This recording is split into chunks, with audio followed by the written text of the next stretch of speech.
Hello, and welcome to Fuse News.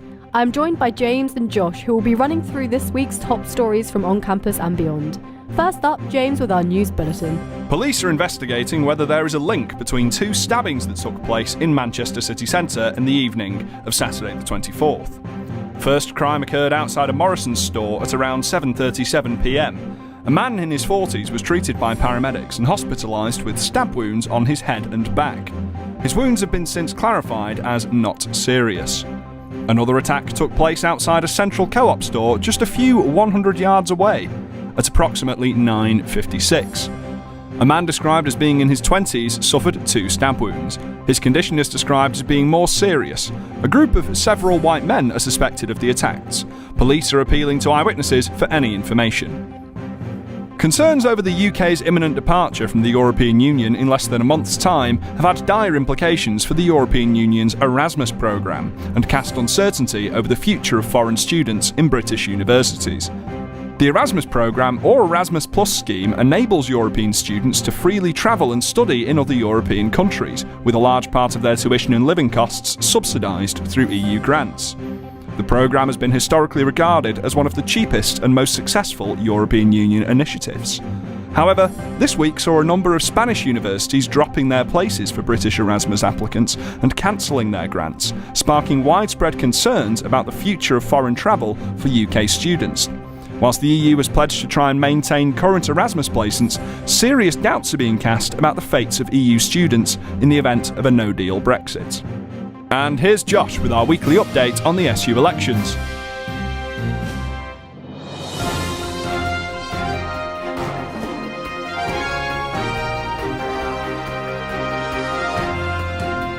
Welcome to Fuse FM's coverage of the SU elections.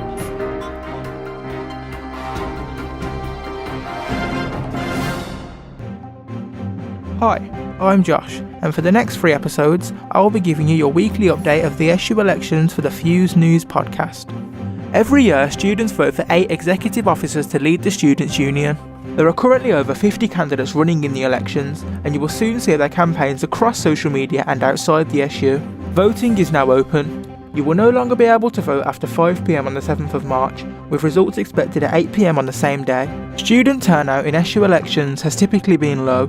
I spoke to Riddhi Viswanathan, the current International Students Officer, and asked her why the elections were so important and why students should vote. I started by asking how becoming an exec officer had affected her. I think it's affected me a lot in terms of developing me as a person and in terms of my political way of thinking and functioning. Yeah, I think I got into this role knowing very little about policies, politics, writing papers, or even about student life in general. But I think being in this role has alerted me to the fact that there are so many issues that are unheard, there are so many issues that are untold. So I've developed the strength of speaking up and standing up. And also personally, I've developed myself, I think, with my public speaking skills, with my time management skills, team management skills, and also developing patience. I think, I've learned a lot. I think this is one chance where all university students can make their voices heard. In fact, this is the time when they can reshape how the SU and the university looks like to them, to elect their leadership.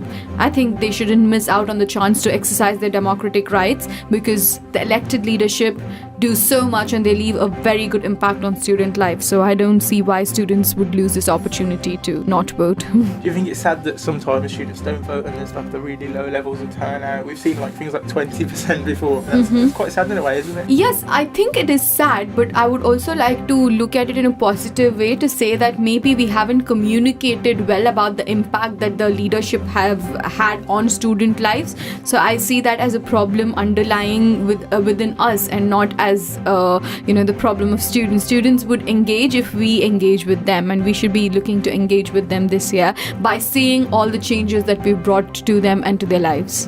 And what would your sort of take-home message be to students trying to sort of encourage them to vote? Would you have a message to sort of tell them, get out there, vote for your candidates?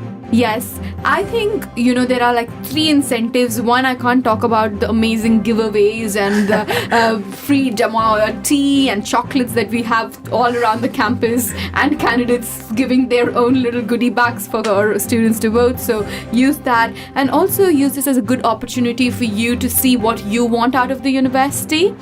And most importantly, look at the impact that student leaders have had on their lives. The very fact of having a full-time international officer role, or having a full-time postgraduate role, or even having lecture podcasts, or having increased gender-neutral toilets on campus. We are the ones who've been behind the scenes doing all of that for students. And if students want to see more changes like these on campus, then they should definitely vote. That's great. Thank you so much, Riddhi. That was Riddhi Viswanathan telling me about why students should vote and about some of the things the SU does. I'll be here to update you for the next 2 weeks on the SU elections. You can also find updates on the Mancunians live blog and on the Mancunian website. Thanks. Here's James with our Spotlight story.